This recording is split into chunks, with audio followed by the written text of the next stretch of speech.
dragon will only accept a dragon lord to ride it. Also say the histories. Valyrian histories, written to gild us in glory.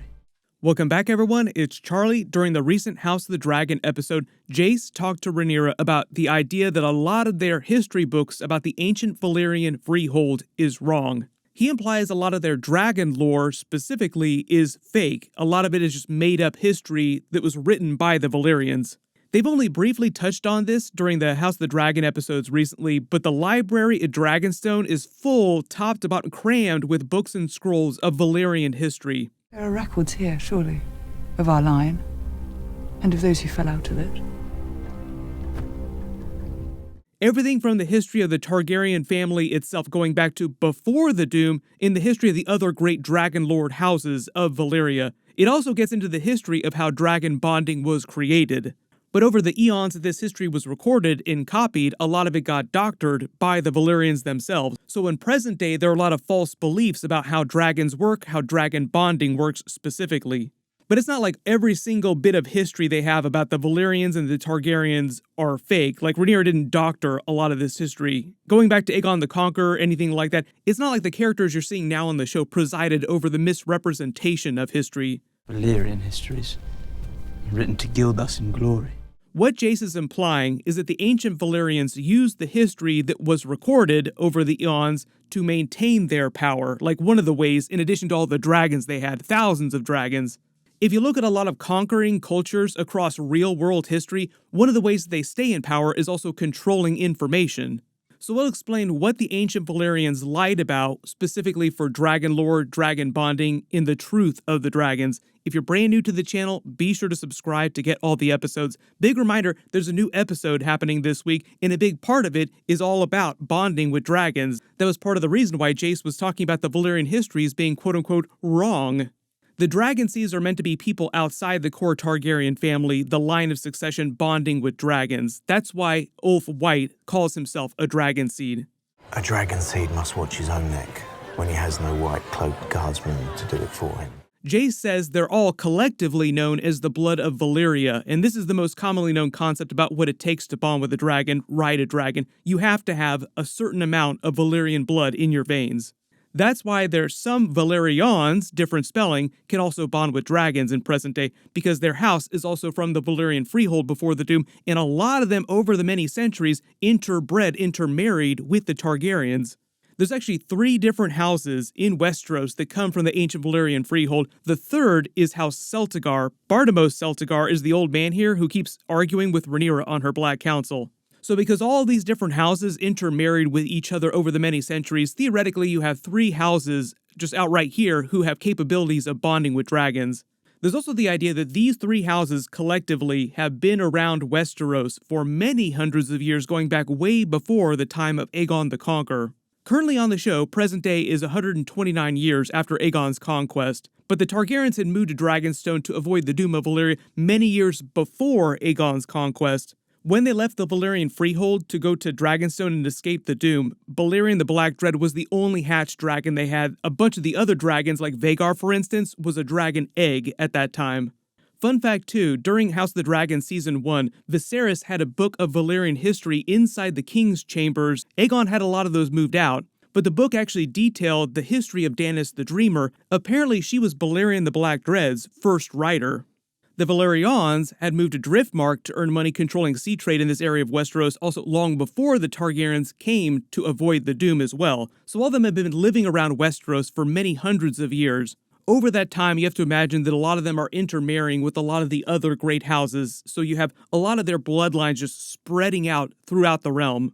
That's why Rhaenyra joked about putting a Tarly on a dragon. Are you suggesting we put a Mallister on a dragon? A Tarly? Can you imagine Samwell on a dragon? But by the time of the original show, like we're talking hundreds of years later, the amount of Valyrian blood in the Tarly's veins would have essentially been bred out so much that he wouldn't have had the ability to bond with the dragon. So it's really a question of having enough Valyrian blood in your veins. A little is not enough. For example, Robert Baratheon, during the events of the Game of Thrones series, is part Targaryen through his grandmother, which is why the other great houses supported his claim to the Iron Throne after Robert's rebellion over other people like Ned Stark, for instance, who probably would not have wanted the job either. Just like Jon Snow, he did not want it. On top of that, House Baratheon was also founded by Orys Baratheon, a bastard son of Aegon the Conqueror's father, making him Aegon's half-brother. But Robert Baratheon also did not have enough Valyrian blood to bond with dragons, even if any had existed when he was born, or if he were to have been alive and been able to meet Daenerys' dragons. So what Jason and Rhaenyra are talking about is how the Valyrians doctored these history books and claimed that only dragon lords can bond with dragons. What that would mean is that it's people inside the core family line of these dragon lord houses. There were many great houses in the Valyrian Freehold. Not all of them were capable of riding dragons. The houses that did have dragons were called the Dragon Lords and sat on the ruling council in kind of a Lannistrad situation like you see in the Dune universe, without an emperor, like there is no emperor of the Valyrian Empire. For instance, the Valyrians, even though they were from Valyria, were not dragon lords. They were a seafaring family earning their wealth from trade. They only gained the ability to bond with dragons by intermarrying with the Targaryens over centuries, breeding the ability into their family, essentially. That's why Laenor had Sea Smoke, why Laena had Vhagar. Even Corlys Velaryon has the ability to bond with the dragon, but chooses not to. So just like any conquering race within the world of Game of Thrones, or even in real life, they recorded their history, but like a lot of cultures who dominate over long periods of time, one of the ways they help to keep themselves in power for longer is to twist the histories in their favor, controlling information to help control people. And the lie was that only the dragon lords can claim a dragon, when in fact all it takes is just a certain amount of Valyrian blood in your veins. So you could be part of some bastard from the family's line many generations on that still has enough Valyrian blood in your veins to claim a dragon. Really good example of this is Nettles in the books. I don't think that they're going to do her on the show. I think they're giving that storyline to another character, but she winds up claiming Sheep Stealer, even though she's a bastard and nobody has any idea where she came from. She just walks up one day when they're looking for dragon seeds and is able to claim Sheep Stealer. So you have to imagine going back to the ancient Valyrian Freehold. It existed for many thousands of years. They would have also had many illegitimate children outside of the Dragon Lord's traditional family lines, and they didn't want anybody and their sister claiming dragons themselves because the dragons are like nuclear weapons. It'd be like if hundreds of thousands of people around the world suddenly realized they could just walk around and pick up a nuclear weapon lying on the street like it was no big deal. The Valyrians wanted to maintain their power, so of course they recorded history saying that only people inside the Dragon Lord's core family lines could claim a dragon, so that all these other people wouldn't even try. Now on the show in present day, this is the set at the Dragon Seeds because the Targaryens have so many unclaimed dragons or unridden dragons on Dragonstone right now, they want to activate those nuclear weapons, so they're going around looking for anybody that's capable of doing that. And as I said, because of all the intermarrying over the years, there are many people out there, including all the illegitimate children, like Ulf White, who says that he's the bastard son of Balon the Brave, the brother of Daemon and Viserys. Now on the show, they are changing the plot from the books, so the dragon scenes will be a little bit different than they were in the books themselves. I think they're giving some people's plots to other characters that are already on the show. When it comes to the actual art of bonding with dragons, George R. Martin has only hinted at the actual process by which the ancient Valyrians started the practice, the Valyrian blood mages. Viserys was a student of history, that's why Alicent was asking Aegon what he'd done with all of his history books after he'd moved into the king's chambers. My assumption is that he probably had them moved to the Citadel in Old Town and given them to the Maesters, or maybe they're somewhere in storage at the bottom of the Red Keep. But it sounds like Viserys still didn't know everything about Valyrian history, he only knew part of it.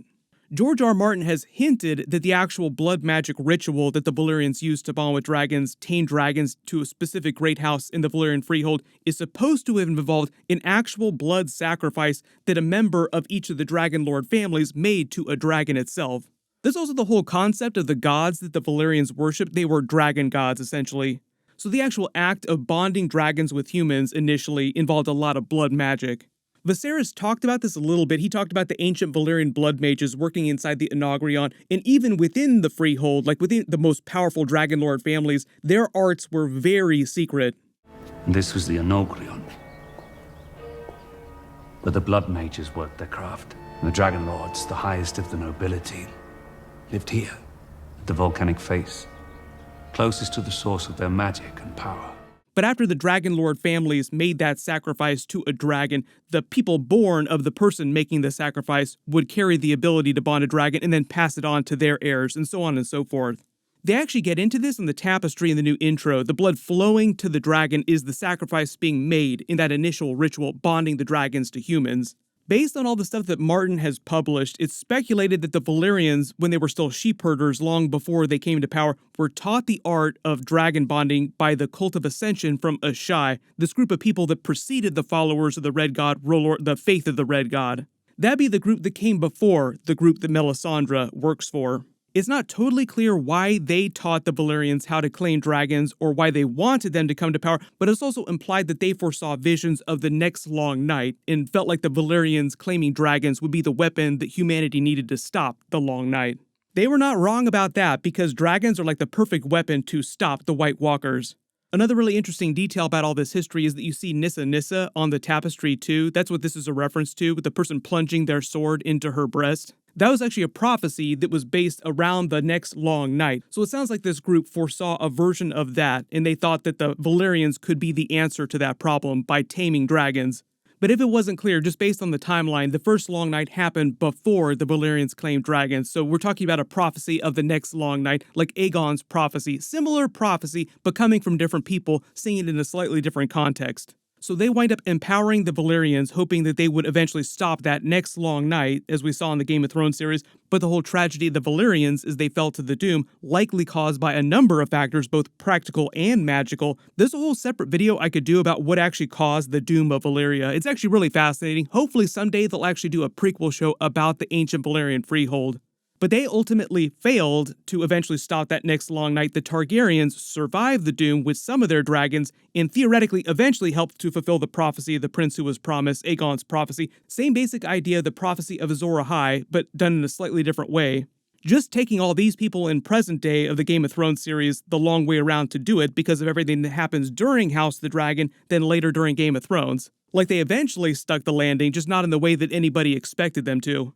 But it is really cool to see all this ancient Valyrian history inside Dragonstone. This is just like a whole new look at Dragonstone that we didn't see during the events of Game of Thrones. And the fun fact too, behind the scenes, if you watch any of the making of the episodes, they had somebody actually create all these different scrolls, and they're actually full of writing that actually makes sense. Like, it's not gibberish. Somebody had to sit down and write all these Valyrian histories, probably with some help from George R. Martin. For instance, that's how we got that book with all the history on Daenerys the Dreamer in Viserys' room. Somebody actually had to create that for House of the Dragon episodes. So all these scrolls are just full of a whole bunch of history that you could literally create a couple books from. But the big reminder is that we will start meeting the dragon seeds in the next episode through the rest of the season and into the next season as well too. Really big characters from the books, so it'll be exciting to see how they adapt that on the show.